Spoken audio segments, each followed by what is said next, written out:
कि इसका मल्टीपल ही होगा किसी भी क्वांटिटी ऑफ चार्ज, या फिर उल्टा कहें तो अगर कोई भी क्वांटिटी ऑफ चार्ज है तो क्या होगा क्वांटिटी ऑफ चार्ज। अब एन का वैल्यू क्या होगा, charge equal to n e, तो मैंने लिख दिया।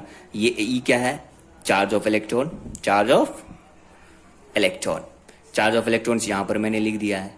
अब जो है एन का वैल्यू क्या होगा, नेचुरल नंबर 1 2 3 4, जीरो जीरो मान लीजिए होगा तो क्या होगा, अगर मान लीजिए नेगेटिव हुआ तो पॉजिटिव नेगेटिव भी होगा, तो इसलिए मैंने इसको होल नंबर कहा। अगर पॉजिटिव नेगेटिव यहां पर दे रहे हैं तो आप इसको नेचुरल नंबर कहिए, अगर नहीं कह रहे हैं तो आप इसको होल नंबर कहिए, फ्रैक्शन में कभी भी नहीं होगा। ओके, 6 नंबर प्रॉपर्टीज क्या है, चार्ज इज कंजर्व। क्या चार्ज, देखो एक दूसरे में मिल गया ना, अब आगे बगल में लिखना पड़ेगा, चलो लिख देते हैं। अच्छा 5 नंबर 6 नंबर था शायद, चार्ज इज कंजर्व।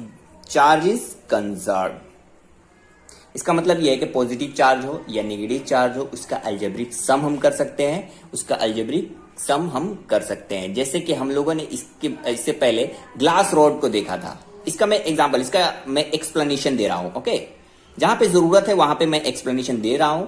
ओके, तो चार्ज कंजर्व का मतलब यह है कि algebraic sum of positive and negative charges in an isolated system remains constant. Okay, the algebraic sum of positive and negative charges in an isolated system remains constant. What does it mean? इसका मतलब ये है कि जो glass था electrically जो कुछ नहीं हुआ था, रबिंग बिल्कुल नहीं किए थे, तो ये क्या है, इलेक्ट्रिकली न्यूट्रल है। क्या है, न्यूट्रल है। और अगर सिल्क की बात करें तो ये भी क्या है, इलेक्ट्रिकली न्यूट्रल, सिंपल, क्योंकि ये स्टेबल एटम है, न्यूट्रल है। अब क्या हुआ, इसके जो इलेक्ट्रॉन्स वहां पे ट्रांसफर, ये उतना ही ट्रांसफर किया जितना ये लिया। ठीक है, मैंने उल्टा कहें तो सिल्क ने उतना ही लिया जितना कि ये दिया। तो इसका मतलब ये है कि अलजेब्रिक सम, ये एक आइसोलेटेड सिस्टम हो गया। अब बाहर से कोई चीज इसको कोई फैक्टर नहीं करेगा। Charge is conserved, it means the algebraic sum of the positive and negative charges in an isolated system remains constant. मतलब ये हुआ कि ये आइसोलेटेड सिस्टम हो गया, मैंने एक सिस्टम बना जिसकी हम कुछ काम कर रहे हैं, कुछ कर रहे हैं इसमें। इसके अलावा जो भी बहुत सारी चीजें, इबोनाइट था, पेपर था, फर था, इसको हम इस सिस्टम में इंक्लूड नहीं कर रहे हैं, बिकॉज यहां पे दो ही चीजों का काम है। तो ये एक आइसोलेटेड सिस्टम हो गया।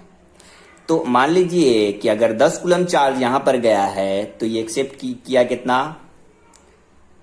क्योंकि ये जाकर पॉजिटिव हो गया, ये इलेक्ट्रॉन्स वहां पे गया, ये नेगेटिव हो गया। अब दोनों को सम कर दीजिए, दोनों को समझिए तो कांस्टेंट है। ओके, आगे हम लोग फिर इसका बहुत सारा एग्जांपल जो हम लोग पढ़ेंगे। ओके, नाउ एक हम लोग पढ़ेंगे, ये जो दोनों का सिस्टम है, दोनों का सम करेंगे तो 0 हो जाएगा। ओके, नाउ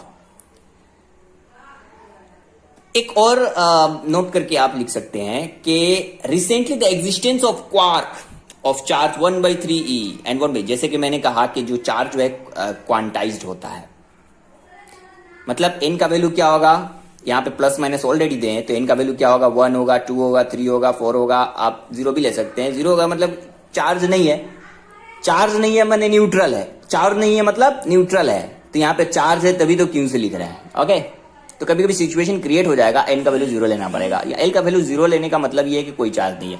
अभी जो रिसेंटली डिस्कवरी है, जिसे मॉडर्न आप साइंस पढ़िएगा, मॉडर्न न्यूक्लियर फिजिक्स पढ़िएगा, तो उसमें यहां पर एक जिक्र होगा क्वार्क का जिक्र। मैं छोटा सा इसमें बता दे रहा हूं, आपके एग्जाम में उतना इंपॉर्टेंट नहीं है, आप नॉलेज में रखिएगा। क्या ये पॉसिबल है, ऐसा क्या होगा कि n का वैल्यू 1/2 हो जाएगा, n का वैल्यू 1/3 होगा। यहां पर जो लग रहा है ना, तो इस रूल के क्वांटाइज के हिसाब से नहीं होगा, लेकिन यहां पे बहुत सारे ऐसे चार्जेस हैं जिसको हम लोग क्वार्क कहते हैं, वो उनका वैल्यू 1/3e एंड 2/3e होता है।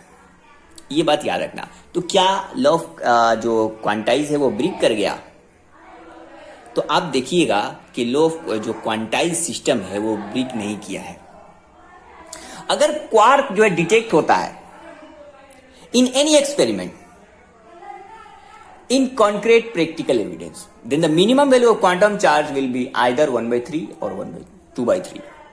मतलब अगर मान लीजिए डिटेक्ट हो गया, क्वार्क डिटेक्ट कर दिए, तो वो जो सिस्टम है मिनिमम वैल्यू 1/3 लेंगे या 2/3 लेंगे.